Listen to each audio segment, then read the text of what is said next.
Hello, I'm Vinzer Flinn, and welcome back to the Book of Flinn, where Raina and I are continuing our Buffy and Clone Wars rewatch, and we're still in the first seasons. So today it's going to be Buffy episode 7, Angel, and Clone Wars episodes 9 and 10, Cloak of Darkness and Lair of Grievous. See you in the crew lounge.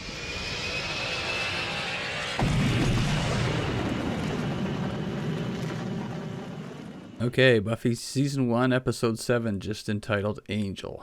So I was like, oh boy, I gotta stare at this guy's face the whole episode. Yes, you do, and it's wonderful. I'm sorry, I'm going to be very excited during this episode. This is the first episode I remember having a previously on section, like a recap of, just in case everyone forgot who Angel was. Yeah, like they didn't talk about him in the last episode or anything. So in the Vampire Cathedral underground, we find out from the Master that it seems Buffy is doing a lot of off-screen staking. She's thinning the herd pretty good, and he's getting pretty pissed. So he sends in the Three, which apparently is a strike force of vampires who just have... These guys, they flash over to them, and they're just walking down the street like, get out of my way, bitches. Like, it's like, summon the Three. Here they are. Just pop out of nowhere. It's like, what type of airline service is the Master using? Like, how close were these guys? Were they a band or a stand-up comedy in LA? Did they come into town in a car? Did they all come together? I don't know. They look like tiny they have little like Nissan Micro or whatever the Micras or whatever they're called. Little tiny. All three of them in there with their full armor, just like a clown car. They look like they have one suit of armor that they're sharing between them. Oh, like yeah. One guy's like, I get to wear the shoulders today, Larry. Stop it. Oh, it's the Three Stooges just got vamped up and were let loose. Listen, shout ahead. He's wearing the pauldrons today, see? Smack. All right. Spread out. That's just their game face for when they're around other people. That would have been awesome, actually, if they'd come onto the shot walking down the street with a spread out. I would love a episode that had like the Three Stooges as vampires in it. I would live for that, I think. So over at the Bronze, they're doing their apparently annual fumigation for the roaches, which warning. Welcome to California. Red flag. Buffy's pining away for Angel. She's talking to Willow. Xander dancing around in this scene is what I would have looked like if I had dared to dance in the 90s. You know, that sort of full body dry heave in a flannel shirt. I love Cordelia in this moment because she's oddly observant. The fact that she actually decided to take notice of Xander about to get pummeled by a guy named Vito. Like, you don't mess with anybody named Vito, man. That's just not smart. I like how Xander tried to hit on Vito's girl, and then there's like a fucking Reggie and Moose situation with the Archies, and he's like, hey, see you later. Then he moonwalks at a shot. Yeah. Risk, Xander. Oh, yeah. No, he's going to get pummeled one of these days, I bet. And but his hooker comment to Cordelia was entirely unnecessary. Yeah. Meanwhile, Angel's lurking in the background, just perpetually hiding under a set of stairs. Buffy's entire fashion sense in this opening scene was my goals then. Like, I just wanted to look like Buffy all the time. Buffy is, I'm too old to say she's attractive, but even though we're the same age, pretty much, I was that age then. But she's adorable. Like, she's very pretty. So when she kicks a guy in the face, it just makes it all the better. And she gets at least one seriously good face kick in this episode. Anyway, we'll get to that. So out on the street, the Three, they didn't waste any time. They got their orders and they marched straight the fuck to work. And they attack her immediately outside the Bronze. How did they find her so quick is my question. That's a good question. They seem to waste zero time. They just went there and got I mean, how soon did they get into town? Like, how did they get there so quick? I have questions about the timeline. I really want the answer to how they came into town. Yeah. Anyway, Angel shows up. They run to, I guess, Buffy's house. And As I have a note here, apparently a door can stop 3 vampires, but they weren't invited in. Is that why they had to go away? Yeah, that is a very strict rule in this. Okay, well, I have a follow-up question shortly then, but we'll get to that. Yep. In Buffy's house, let's get you out of that wet shirt, Angel, but I'm not wet. Off, I say! Oh, yeah, she was so casual about it, though. Like, me, I would have tripped over that sentence about 15 ways from Sunday. Like, I would have been like, take your pants and shirt, shirt and jacket, jacket and pants, Blink-182, I don't help. And that's how I flirt. That's how I got Finzer, guys. Can attest. It worked. We're here. I have so much game. Between the 3 being run off or not invited in and Buffy's mom coming home, it's about a minute and a half. And I'm like, they're lucky. They must have got their station wagon and left because they could have killed Buffy's mom right there on the lawn. They all climbed onto that circus tricycle and they just sped away. Get in the micro, chout ahead. We're out of here. But Vlad, we didn't kill them. Shut up, spread out. Anyway, immediately fakes out that Angel's leaving, sneaks him into her room to protect him, of course. I'm going to remember this in a few years. Another guy in the same room when she's changing. Yeah, and again. You notice he keeps his back turned. He doesn't try to cop a look. He is respectful. He is a gentleman. Hold that thought, because we learned a lot about him coming up here. Apparently what a fucker he was in the old days. Anyway, get to that too. I didn't really watch Buffy in the 90s, which is why we're doing this. But I was always sort of peripherally aware of the show and that Angel was a vampire. And he's like a special vampire. So to see Buffy still figuring it out at this point is it's funny even for me. I learned about Angel by osmosis through through media. So because, he is a vampire, he can hear her heartbeat. So take this entire scene and add in all the anxiety that Buffy would be feeling. Like, he would hear all of that. That she's got maracas going on the inside there. I have to say, I really enjoy how Joyce handled this. Like, she didn't embarrass Buffy at all. She's how I would handle it. Like, Joyce's mom goals, I'm gonna say. In a lot of moments, everybody fumbles, but in a lot of moments, she is like a good mom, and I love her. Back at school the next day, Giles has his coffee and looks like it's way too early in the morning for anyone's shit. But then they quickly say that he's been up studying all night, so there's a reason why he looks grumpy. But he walked into shot with that coffee, and he's like, "Don't fucking talk to me," like the attitude coming up. I wrote and underlined, he is the tired annoyance. He is the epitome of tired annoyance. He's over everyone, all of their crap, and he's just, yeah. But his research found out who the 3 was anyway. He had the answers this time. Apparently they failed once in however many centuries, and that was good enough to kill them. And I'm like, you know what? If this is the first time these guys have fucked up since like the 1500s or something, like, not bad. I'd give them another go. I'd give them a 3-strike policy, because seriously, how many kills would they have had to do over those centuries, right? Like, oh my god, what a waste! What a waste! I'd go to Vampire HR or something. Like, look, we've got 6,000 kills between us. We haven't fucked up in 1,000 years. Give us a break. So creepy Harley Quinn Darla vampire kills them. And I just realized... Darla vampire! I just realized in this episode that Darla is played by Julie Benz, who I used to have a bit of a thing for. I remember her from Dexter specifically. But yeah, I didn't realize that till now, but that's the 90s. Everyone's younger. She is one of the actresses that originally... The second one we've already seen. The second actress that originally auditioned for Buffy. Oh, cool. Actually, the third. We've already seen... This is the third one we've seen. The other two are... The other two is, of course, one's Cordelia, Charisma Carpenter. And then the second one was Amy from Witch. They both auditioned for Buffy. Right. Okay, I could see Julie Benz was doing the part. Colin, the creepy anointed kid, he's hanging around the cathedral. I can't wait to see where this weird shit goes. at school where they're gonna do some weapons training, and they actually put a sign in front of the library closed for filing, which is like the most bullshit thing ever. That's an excuse. I loved it. But anyway, yeah, it's kind of nice to see they did something to keep them, rando students from walking in while they're fighting with crossbows and fucking bow staffs and shit. But still no lock on the door. Still no lock. So, a teacher could wander in or something, right? Yep.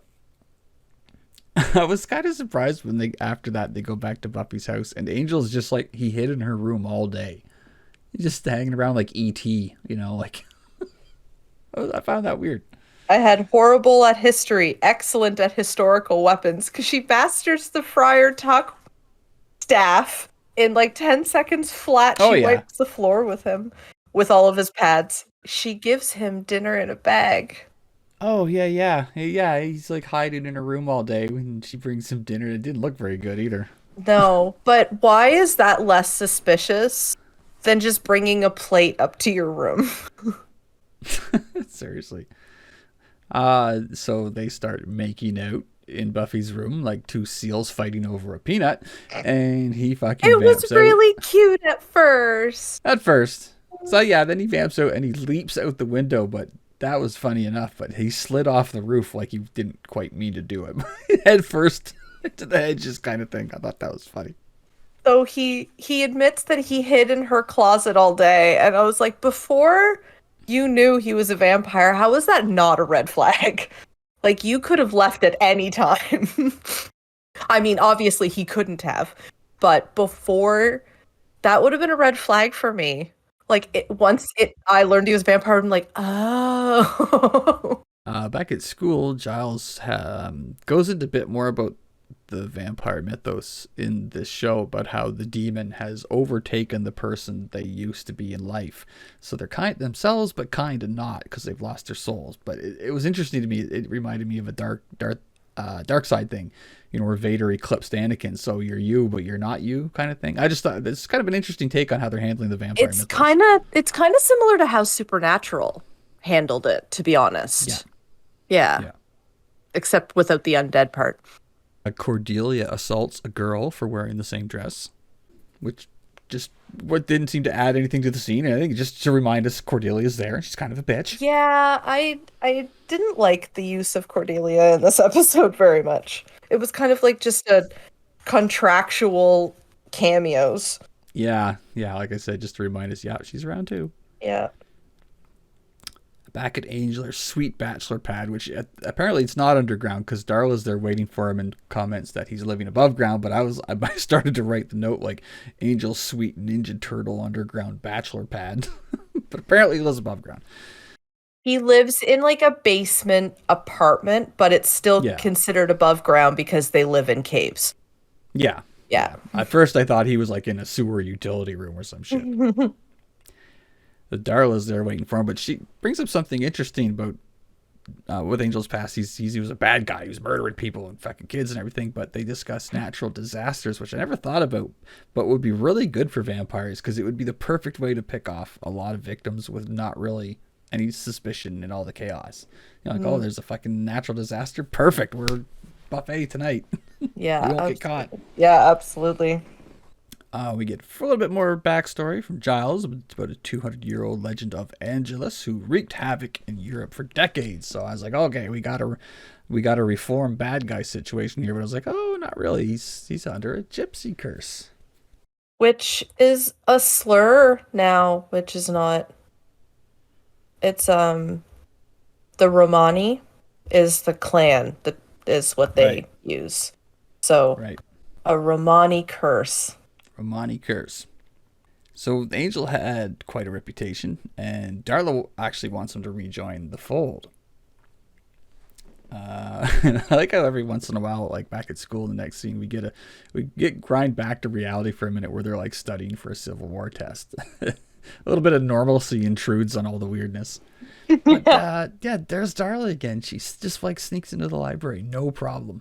Like just walks into their base, like that was easy. Yeah. I mean, at least the pack, at least they came through the windows. Yeah, but this does suggest that there is a back door to this place. Yeah, has to be.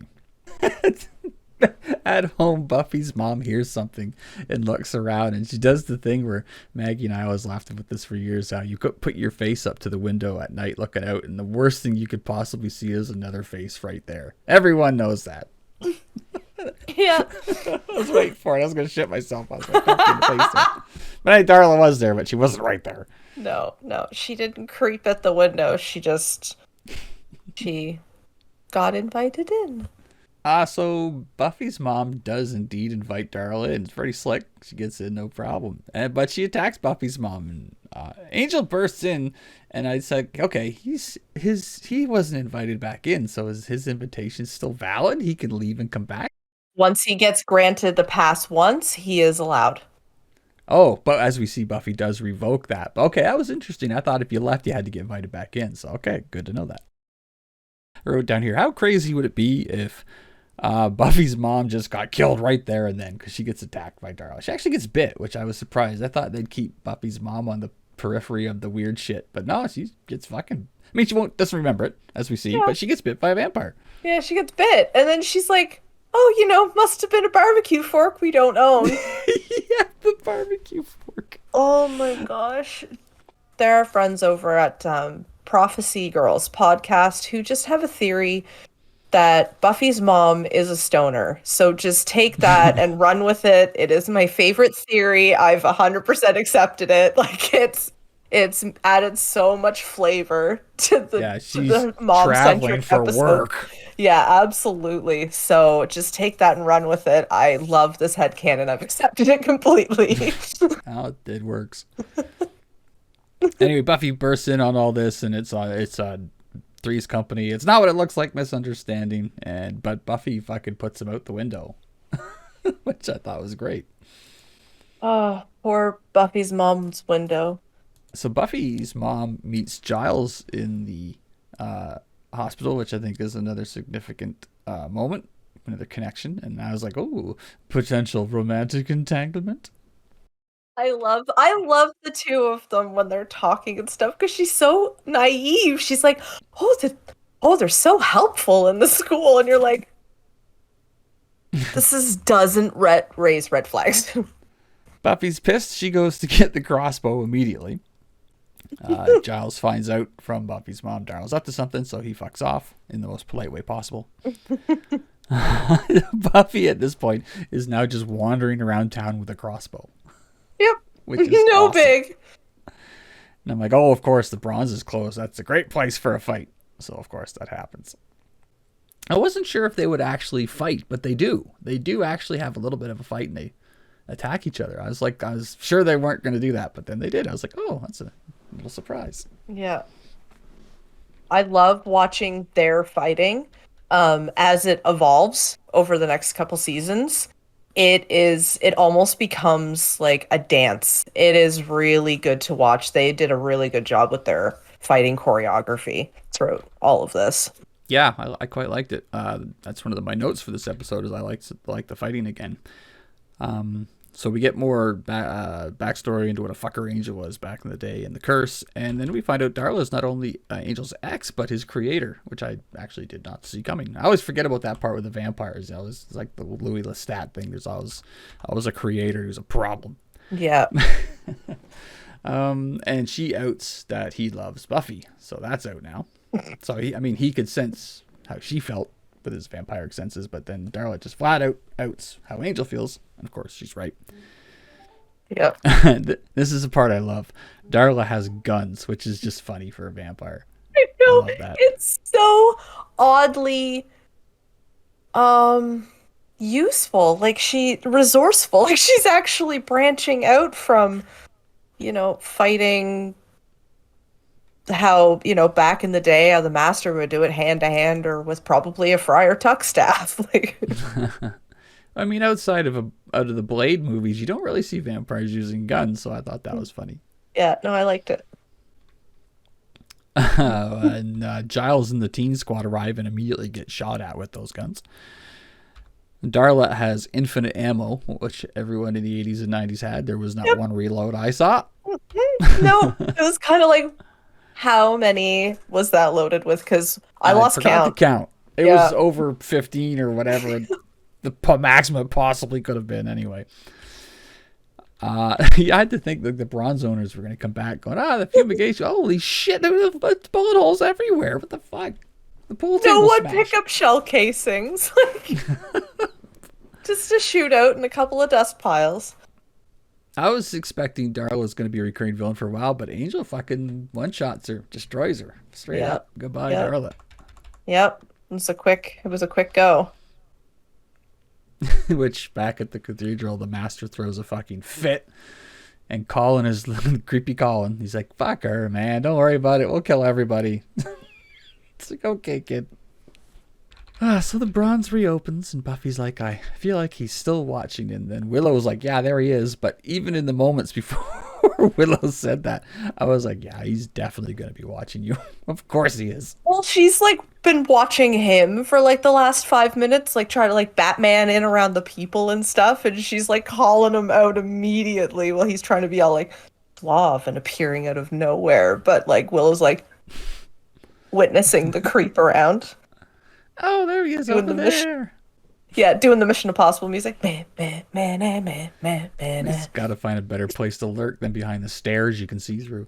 That's why he wears black, so he blends in the dark. I was like, are we going to be on Angel's side? And then we find out he's like living off a haul of Nazi gold or something. And we're like, you bastard. Yeah. His money isn't really explained. Oh, it never is with these immortals. You just assume they've... I mean, that was not how it worked. Immortals would be up and down in their luck all the time. He'd be flat broke for the last 100 years. We don't know. Yeah. Vampires just take shit off their victims, right? So it's not like they need food money.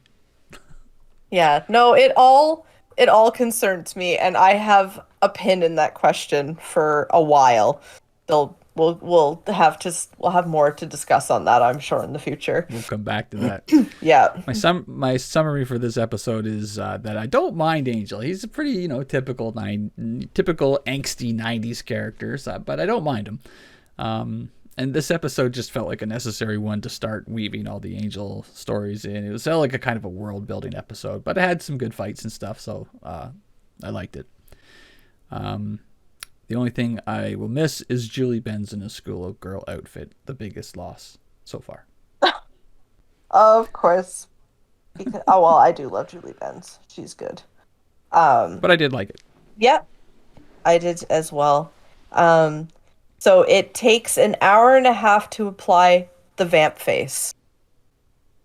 And his... that was just a fun fact that I thought, because I thought it was a lot longer. I think they started with a lot longer, but they finally refined it to that. Oh, yeah, I imagine it only gets better. Yeah. Well, the makeup's pretty good for season 1 show. Yeah. It's certainly creating an iconic vampire look that took its place with all the others. They didn't have much money left in their budget after creating the vamp face, so we got stuck with that praying mantis and those hyenas. They must have been pulling them out of the Power Rangers fucking garbage bin out back. It's a big mantis, get that! We'll use that for something. They couldn't even rent actual hyenas. Forget that hyena dummy. It's pretty fucking haggard. We'll make a whole show about it, don't worry. Isn't that just from the Halloween decorations on your front lawn? Shut up!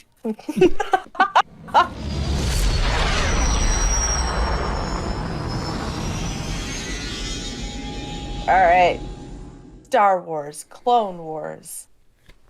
Episode 9, Cloak of Darkness.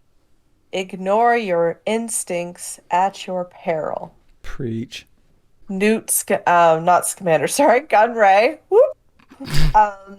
Is being escorted. I got lawyers on the phone here. Sorry. Is being escorted to Coruscant. Ahsoka and Master Luminara, which I spelled right on the first go, which I thought was weird for Star Wars, because usually there's a weird hidden apostrophe or syllable in there. Yeah. Luminara Unduli, which I thought was a really gorgeous name. You will recognize her as a Miri Allen from the Old Republic races that you can play. Oh. Yeah. I still want to be a Cathar. What? Cathar, yeah. Yeah, I still want to be that. I want to be like a white Siberian tiger, or like I love white Siberian tigers. They're my favorite. Clearly, given the latest cat we got. And you're also wearing kitty ear headphones right now. And a kitty cat bakery shirt.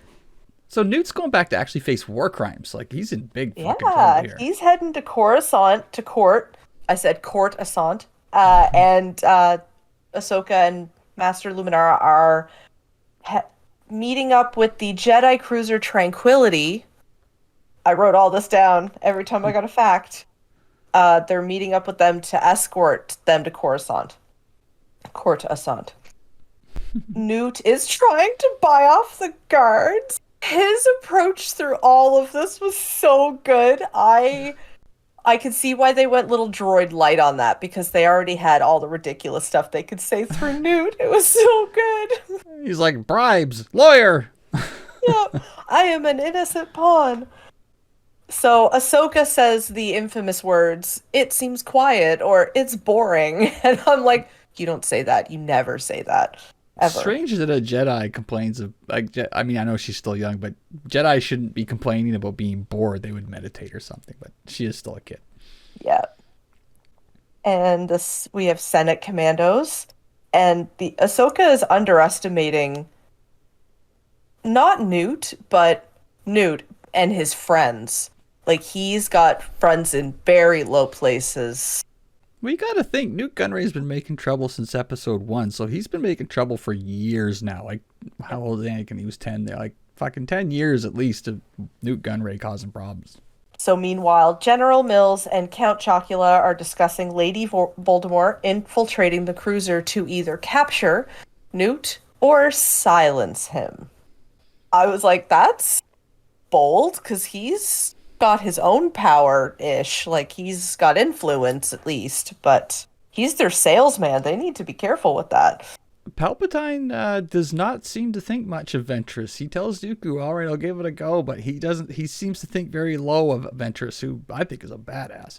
Well, she's not human, correct? Is she human? No, she's Rat-a-Tacky. That might explain it, because, you know, Sith are notoriously racist. That's true, but he chose his own apprentice as a Zabrak, also known as Uridonian's Maul. I mean, I know he was from a sort of a Night Sister thingy, but yeah, but like, he chose a non-human as his apprentice too. I guess he just didn't know Ventress and said, all right, you can have a chance to prove. And plus a woman, right? True, yeah. Certain amount of misogyny in there. Palpatine, fucker. Oh, sure. Saltines. I don't know why, but his name always reminds me of Saltines. So they're doing that, and then they flash back over to Ahsoka playing bad cop. Wow. I know, right? She threatens to gut him. I know, and she was like, wasn't gonna do it. I'm just like, yeah, saving grace. Skywalker came out in that moment, like little Gloomwalker rather came out in that moment. Oof, because that's something he would do, and he would get scolded for it as well. Ahsoka's like, I'll give you the clamps. Start talking. Yeah. Meanwhile, Luminara's like, dude, cut it back a bit, calm it down. But it ends up working. And then the droid fighters, right on cue, as soon as they're like, ooh, he may have friends coming to rescue him. And they all show up, and the droid fighters are actually making a lot of headway. They made a lot more than you would think on a Jedi cruiser. You'd think there'd be more than 2 on there. Interesting boarding ships they had, like fucking corkscrews. And we've got the headless horseman droids. Apparently they're called super battle droids. Yes, SBDs. Yes, they are. This one actually, I fought them. They're fucking motherfuckers compared to normal battle droids. But this one is just kind of a variant with a heavy weapon, sort of like a mortar launcher or something. Skipping back just for a minute, I have to make a comment about these blue armored Imperial Senate commandos that are there. Argaius, the fucking hair on this guy. As soon as I saw the hair on this guy, I'm like, this guy's selling us out for sure.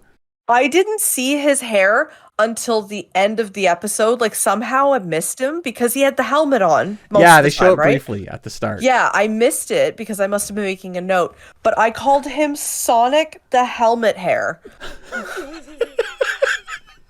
It's fucking fitting, man. It's wild. Because his hair just reminded me, like, it came up like Sonic. He was wearing blue. He looked shifty. Like, he just looked like he wanted to steal all the gold rings. Like, I don't know. He was getting paid in gold rings. Yeah, exactly. He just wanted all the gold rings. So Ahsoka tells Viceroy all of the tea that like they're not going to be able to make it to you. They're coming, maybe they're coming here to kill you. You don't know that. They're not here to Yeah. rescue you. And Yeah. she's not wrong. There was a 50% chance he was going to make it out of there. Oh, what did you think of that? We get introduced to Commander Gree, who leads Green Squadron and works for a Green Lady. You're making a face.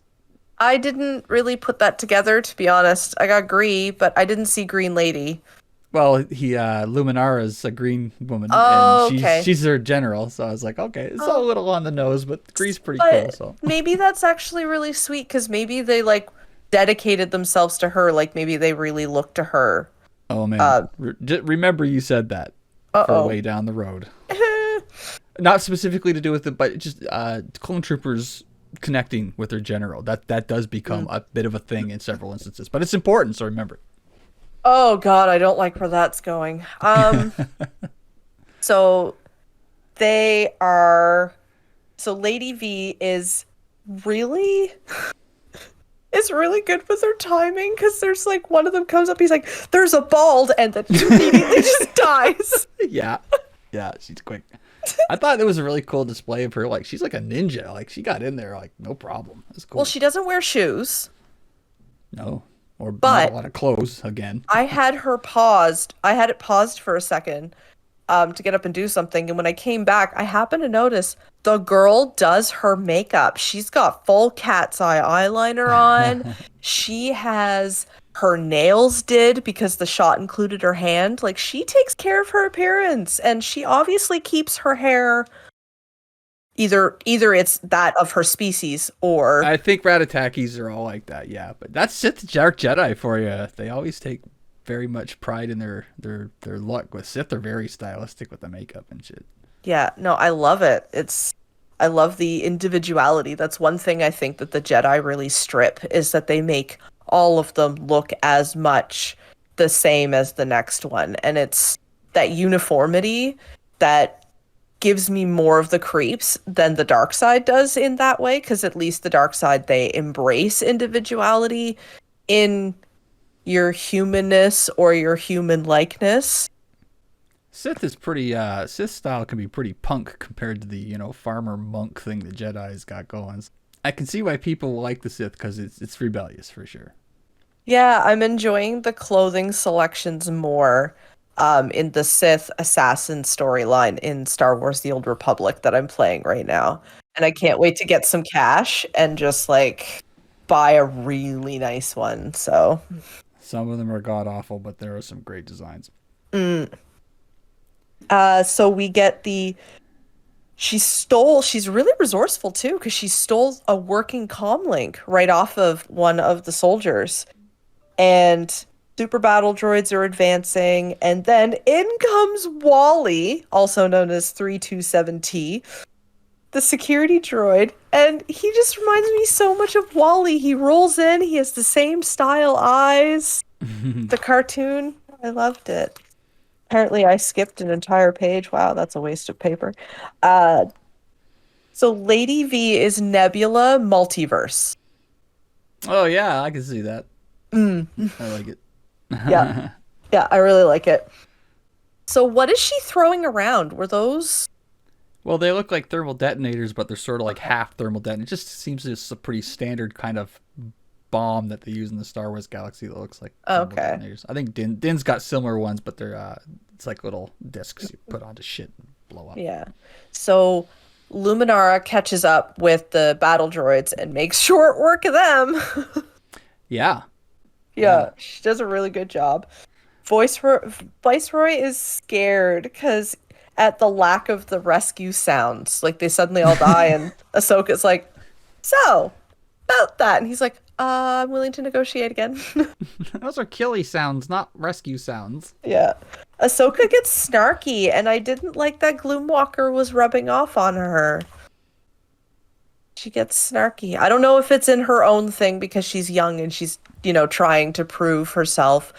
But I did get a little bit of that Gloomwalker sarcasm vibe in there, and I didn't like it. It didn't look good on her. Yeah, so in comes Lady V, and she drops into the ceiling like Mission Impossible style. And I'm not gonna lie, I was actually digging her in this moment. Like she took them out Yep. quick, and it wasn't even lethal. She didn't No. actually kill any of the troopers in at least the first scene. I don't know the status of the next ones, but she just knocked everybody out. She didn't actually kill any of them. She either bypassed them completely or knocked them out. Thought the whole plan, beginning to end, was quite ingenious. It was almost like a double distraction. Like she, Yeah. like this is really Yeah. clever. The whole thing. Yeah, I had a prediction that didn't end up being true, which was really nice. I thought there's going to be a moment where Luminara dies saving Ahsoka. Nope, that's not the last we see of Luminara for sure. I am very, very happy that I was wrong about that. Viceroy has the quote of this episode: "Open this door and I'll buy you a planet." That was a good one. And then we have the old bait and switch. So Ahsoka gets stuck in the jail cell and Viceroy comes out. And it's kind of like, eat your words, because now you're stuck in there. But she has the lightsaber and I'm like, cut through the prison wall. I know, she hits the force field. I mean, come on. Like, the metal's Cut right around there. the force field. Just saying. Like, that's how she's been getting in, so that's how you can get out. But anyways, Luminara force presses the button, which makes me realize all this force pressing of buttons and stuff, that would have been a really useful skill in 2020. Never have to touch anything. I think if anybody on our world develops the force, it's going to be bad news. Yeah. It will be used badly immediately. If the wrong people, yeah. If it's someone like you and me, we would just use it for like little everyday things. Oh, not me, man. I'd be a supervillain within a week. Except I'm not robbing banks. I'm just shoving people out of my way. You're the nuisance villain. You're just like, get out of my way. I like how Lady Voldemort she immediately surrenders, but then she starts blinking and you're like, well, that's not good. And then that's when I figured out what those things were that she was throwing around, because they didn't seem to do anything in the beginning. And then when the thing started blinking, I went, oh, okay. Yeah, that design, you'll get used to that design. That's a bomb design you'll see many times. Yeah. All the bombs were also placed in areas that were not populated by clone troopers. Just also want to point that out. I don't know, I just thought it was really weird. Like, I didn't know the status of all the ones that... It's like she only kills people she thinks she's worthy of killing. You think she's redeemable? I wouldn't go that far, but I would say that she only kills people she thinks she's on equal level of, or people she was hired to. Yeah, she's not just like slicing and dicing everybody. Like, she's only killing when she believes it's necessary. And I think that's a reason system with her, which means she has a belief system, which makes her really dangerous. Which is funny because we've seen bad guys do that. Vader and Kenobi walking up the street, he killed completely innocent people just because he could. But yeah, Ventress not... I mean, she's fucking totally evil, but she's right. Yeah, no, I just think that makes her dangerous because she can earn loyalty that way because she has an honor code. One thing I wanted to note is Luminara recognizes Dooku's fighting style in Ventress. I thought that was an interesting point. Do you think that they were trained, like they kind of raised up and trained together? I would bet Luminara and Dooku probably came up together as knights, at least in the same general time, for sure. Yeah, yeah. I mean, there's almost certainly a lore on it. I haven't read it, but I bet if we check, that they probably have crossed paths a number of times. The ages are right. Ahsoka is the embodiment of jump, and you'll just ask how high. Because she just goes, and Luminara catches her with, force-like reflexes.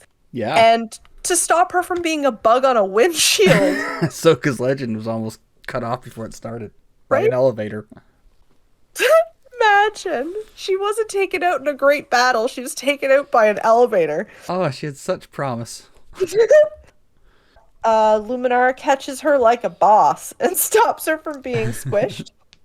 But she's crippled the entire ship. I'm not sure how blowing up some empty corridors maybe there's some damage to electrical there, but it seems really specific that her bombs were in areas that would screw up transportation methods to block them from getting around. Yep, or chasing, cripple them Yeah. so that they can get away. Yeah, it was just The interesting. getaway was a very important part of their plan here. So, Which means she also did a lot of research into the schematics of that ship to know where to place those. yeah, she would have had all that. Yeah. Luminara caught the confidence itis. Because itis means inflammation, so this is inflammation of the confidence. Seems to be going around. First Ahsoka, and then she gets her ego checked by almost getting flattened by an elevator. And then now Luminara's like, well, now I'm gonna go after her by myself. And Ahsoka's like, are you sure you don't know what this bog witch is capable of?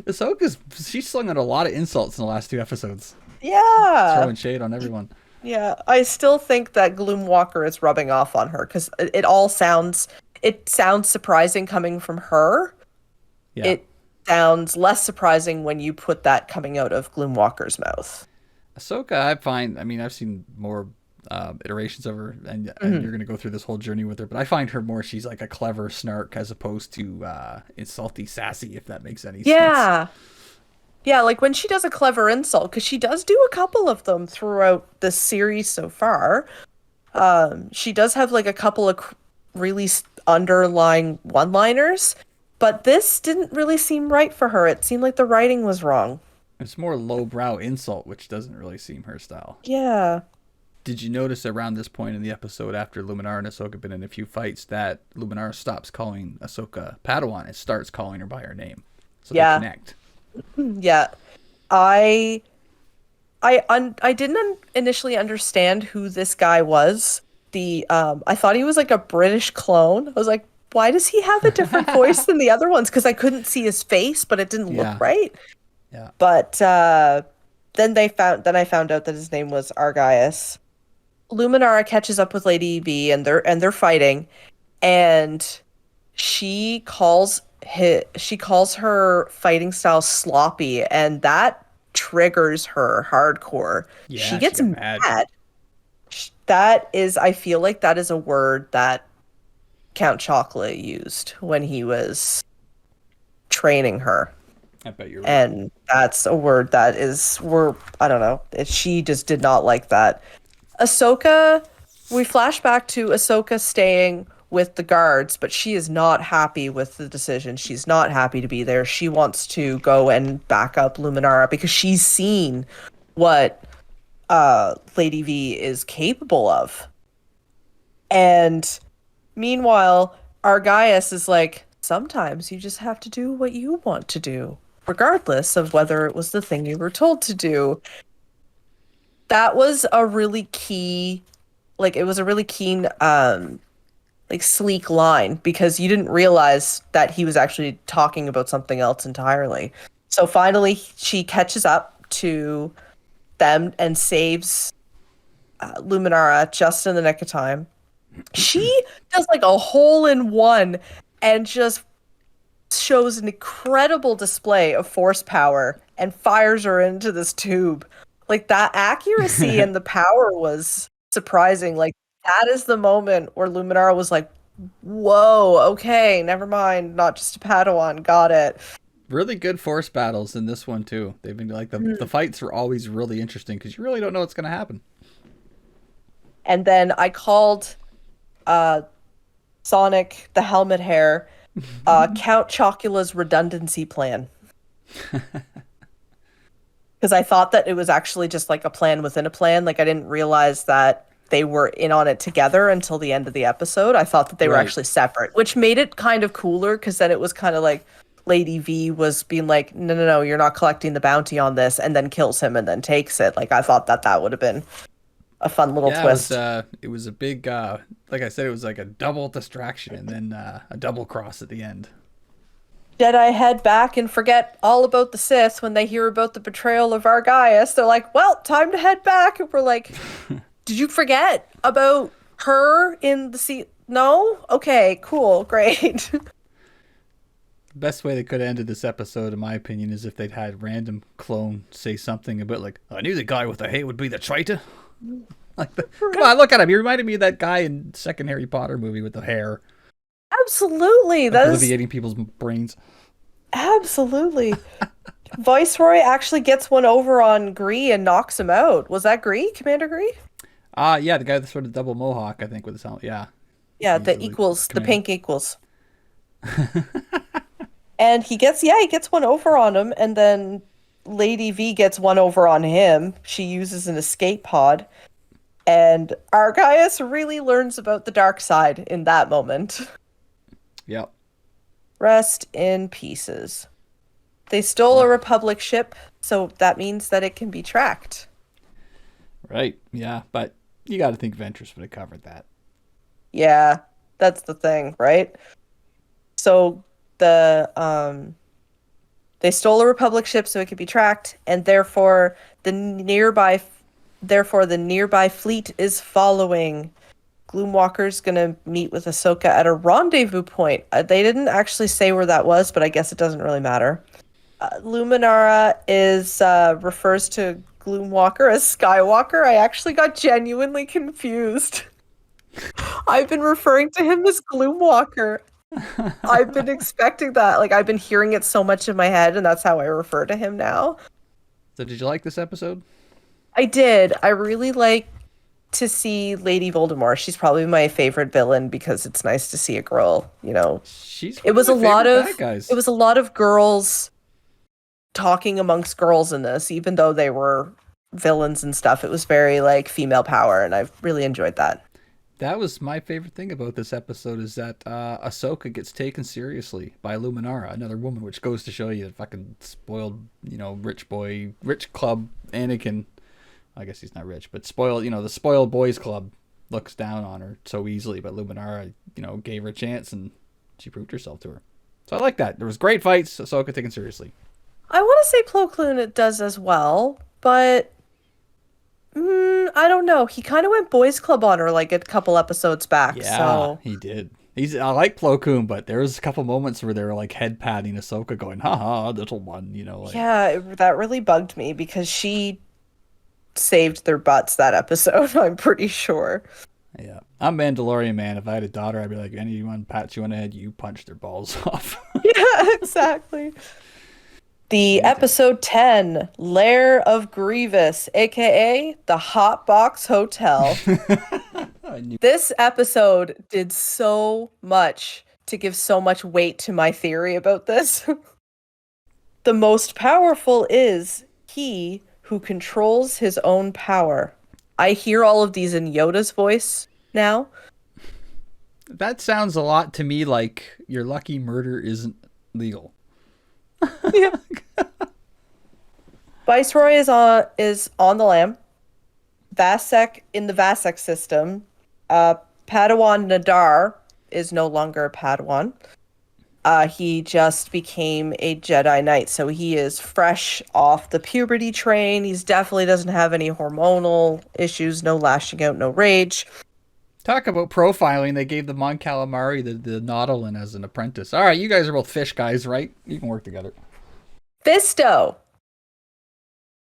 and Fisho.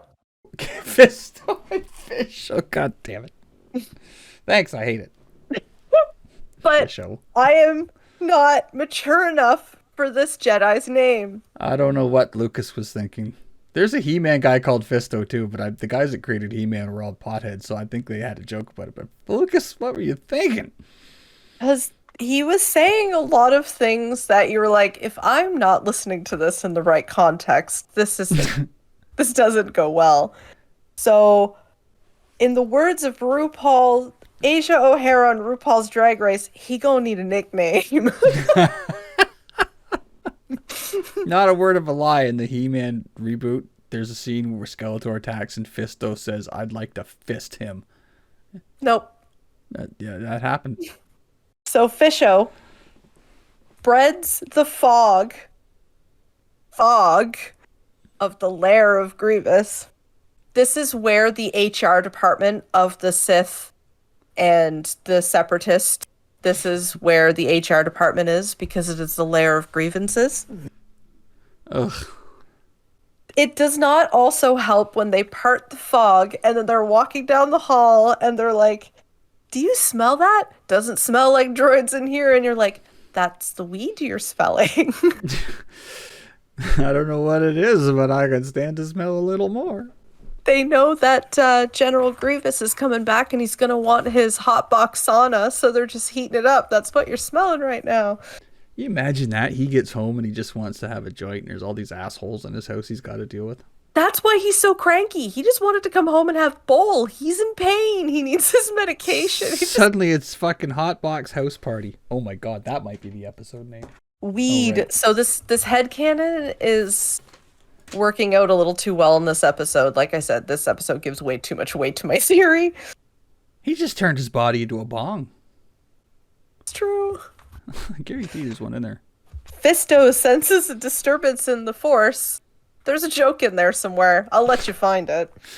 The door opens, and it's not ominous at all, because they've got this door magically opens to the room exactly where he is. And I'm like, he's not in that room. I'm sorry. There is no way he is sitting in that chair right now.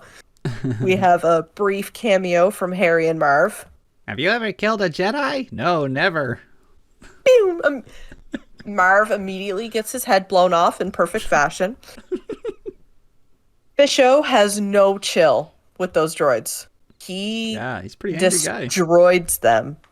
So Fisto reminds him that he needs to show restraint, and I'm like, it's not working coming with your name there, dude. Viceroy is phoning it in, aka he is, as I suspected, not sitting in that chair. And it was in a Mean Girls moment. It was like a conference call. So there's Count Chocula suddenly sitting in the chair instead.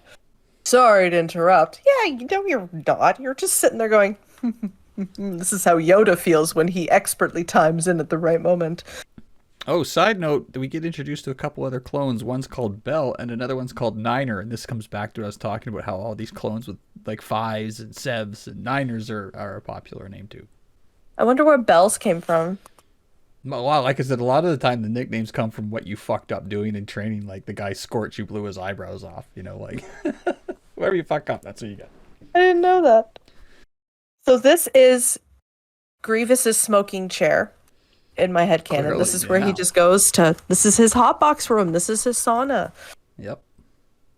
They just interrupted the sauna process, so it stopped. Didn't get foggy in there. So Chocula takes over, and he's left their tracking beacon in Grievous's smoking chair. They are fish bait. You look very pleased with yourself. I am very pleased. And they're like, "Who's the trap for?" And I'm sitting there going, "That's true. Like, who are they trying to trap here?" Chocula doesn't give him a heads up about the droids, about the Jedi, or the clones. He just kind of goes, "Hey, so just letting you know that you messed up. We need you to kind of fix that. Remember that in about 5 minutes when you land." Oh, interesting point in this. They showed a bunch of statues of Kaleesh warriors, reptilian race from wild space, and that's what Grievous is. Like he used to not be completely cyborg like he is. I made a note about how much the faceplate that he chose as his design actually was representative of what he looked like before. The Kaleesh, deeply spiritual warrior race, but the face is almost always hidden behind traditional masks. And I think you even encounter a few in Old Republic, and they are always wearing like a bone mask. So it's definitely part of their culture. So when he cyborged up, he knew the look he wanted. So dude just wants a bowl, and he's interrupted by the Jedi. Rude. I thought he was very scary in his own lair. Yeah, because they're trying to catch him with cables, and this was starting to give me like Thanos vibes. And I was like, well, that didn't end well for them, so this can't go well. And sure enough, it doesn't. Although he loses his legs.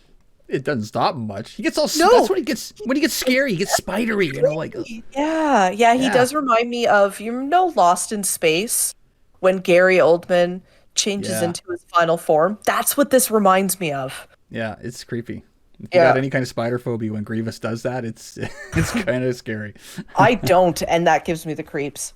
He didn't seem very thrown though. That I mean, he was annoyed these guys were in his base, but he was just like, "All right, you're fucking dead," like he didn't throw him that much. He just got to work.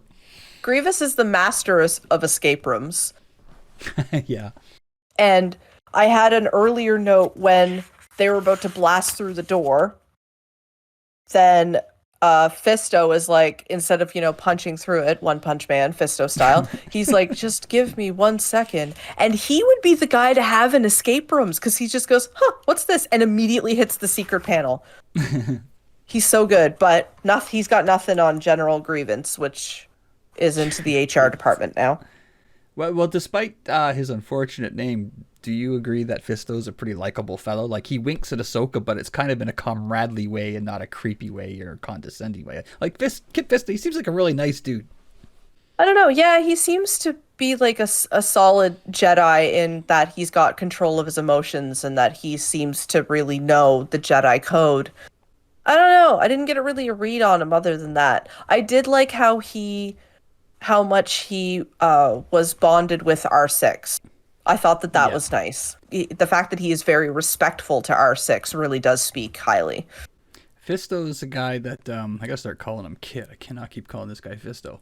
Yeah. I think it might have been in comics. I don't know if it's official anymore. But him and the blue Twi'lek Jedi Aayla Secura, they had a thing. Like they got her into a romantic relationship at one point. I don't think it's a part of the show or anything. But it goes to the kind of character they were going for Kit. Like he's a Jedi, but he seems to be more emotionally present than a lot of these monk-like Jedis are. Anyway. Like he's aware of his emotions. He doesn't suppress them completely. It's like he channels them differently. Yeah, he doesn't seem closed off emotionally at all. He's a good Jedi, but he's incorporated that. Anyway. So General Donkey Kong makes his escape to the sassy doctor.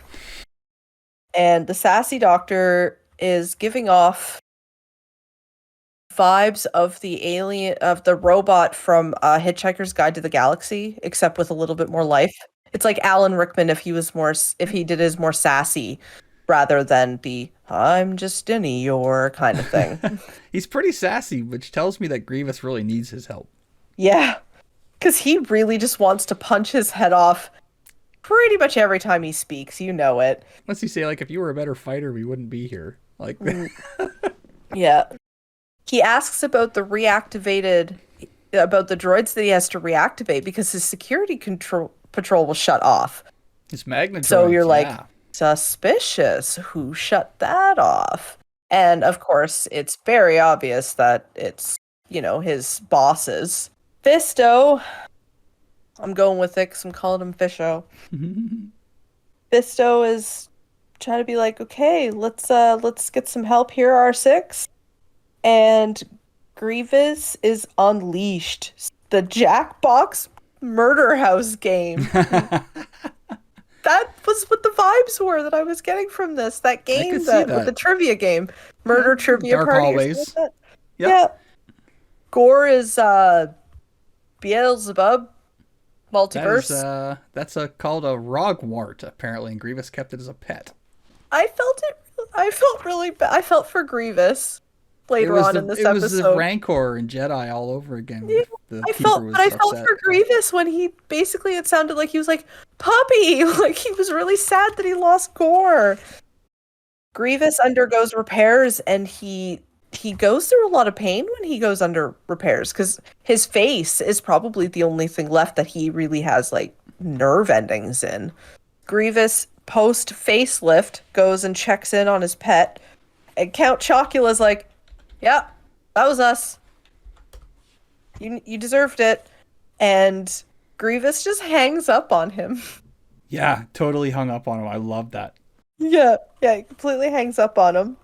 Meanwhile, the Jedi are still going through the House of Horrors, and Fisho has taken out the guards, and Fisto is taking out Robo Sassy. And General Grievous fires his special pistol with his hidden arm. I had to watch that quick sequence about 4 or 5 times to understand that he was not shooting out of a penis pistol. I was like, where did this pistol come from?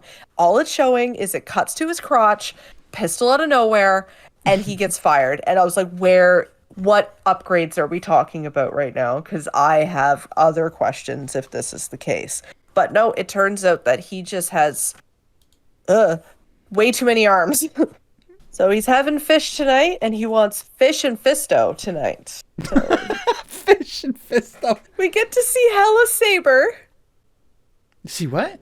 We get to see the Hella Saber. Oh, yeah. That never fails to make me laugh, is when Grievous is just like windmilling all of the lightsabers. Oh, you'd have to have droid control to do that. Because, I mean, I played with the Inquisitor ones that spin in VR, and, like, if you don't hold it the right way, you're taking your legs off. So, I mean, totally practical. He's just going with them. He just looks like he's trying to create solar energy and wind energy. He fights, he looks like a drone. He looks like drone blades. Fisto shuts off his lightsaber, and he becomes one with the smoke cloud, which don't inhale. Never fly a drone in the fog is my summation of the fight between Grievous and Fisto. R6, I really like R6 because it looks like that Fisto's gonna lose, and then he just kind of goes, And then R6 comes right up behind him. He has R2-D2 like timing. I love it because Fisto just like drops in the pot and they just take off. R6 was great in this episode. He spun that Magnetoid off. Like, R6 had definite R2 quality heroics. Yeah. And Count Chocula is getting a report from, HR Department Grievance. And he's like, I defeated them. And Count Chocula's like, wow, I'm just so... And he goes, actually, the senior one got away. And he's like, oh. He's like one of those parents that's like, you got an A-. Why wasn't it an A+? And then he goes, oh, there's room for improvement. It's like, oh, what a slap. Report card just changed. Oh, man. Yeah, Grievous felt very much like a fucking kid in trouble at the end there. I liked the moment where... to back it up a little bit, where Fisto actually gets his Padawan's lightsaber back.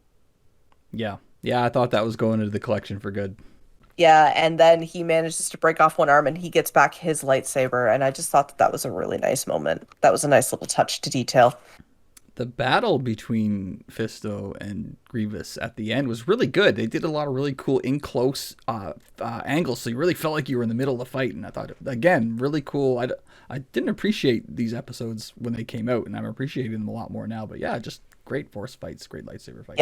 Yeah, the fights in these episodes have been really good. I'm into them. I think that's why I'm also enjoying the Star Wars Old Republic game, the Sith Assassin one more, because it's more force and it's more melee, and that's what I really like. But I find the fights flow better. It feels clunky when there's a gun involved because you have to wait for reload times, whereas you're just constantly whirling around with the lightsaber. It was, in fact, a point of pride when they made Old Republic was that they wanted combat, and specifically this lightsaber stuff, to look like it had a flow to it, and I think they achieved that quite well. So did you like this episode? I did. The Jedi Council are like, dude should have just chilled. That sucks. Anyway.